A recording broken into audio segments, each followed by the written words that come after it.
men. Ertalabdan kechgacha bolalarga qarab, sizlarning aytganingizni qilgan. Men eshak emasmanmi? Men ham eshakman unda. Menda armon yo'qmi?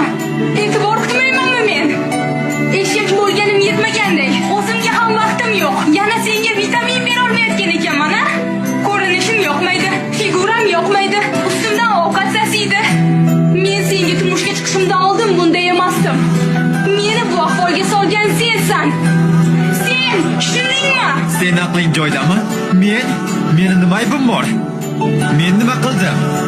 O'zingga bir qara. Na bo'yanishni, na yasan-tusan qilishni bilasan. Men uyga kirganda ko'zi olarib turgan taftayni emas, chiroyli ayolni ko'rgim keladi. Qachon? Seni kiringni yuvib yurib bo'ynamanmi? Yo bolalaringning orqasidan yugurib yuribmi? Yoki oshxonada yurib kiyinamanmi? Uyni ishlari tugamaydi, maqsad. Sen bilan gaplashgim kelmayapti. Albatta gaplashgim kelmaydi, albatta. Men qiziq emasman-ku senga. Bilasanmi nega? Sababi sen alohida rivojlanib ketgansan. Meni bu oshxonaga qamading-da, o'zing bo'lib ketding. Men bu yerda bolalarni tug'arkanman, katta qilarkanman, boqarkanman, uyda o'tirarkanman. Sen bo'lsang yurasan, kimni ko'rsang quchoqlashib. Ularga uylanayotganingizda ularga va'dalar berasizlar.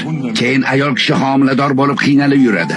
Keyin farzand ko'rib bolaga qaraydi, yediradi, ichiradi, kasal bo'lsa g'amxo'rlik qiladi. Buning uchun sog'lig'ini, yoshligini sarflaydi. Keyin ayolni yoshi katta bo'lgach, eri undan yuz o'girishi adolatdanmi? Agar u ayol uyiga va bolalariga qaramay qo'yganda, faqat o'ziga oro berib, eriga chiroyli ko'rinish bilan ovora bo'lganda edi, naqadar yomon uy bekasi, yomon ona der edingiz. Ayol nima qilsin? Mas'uliyat qayerda?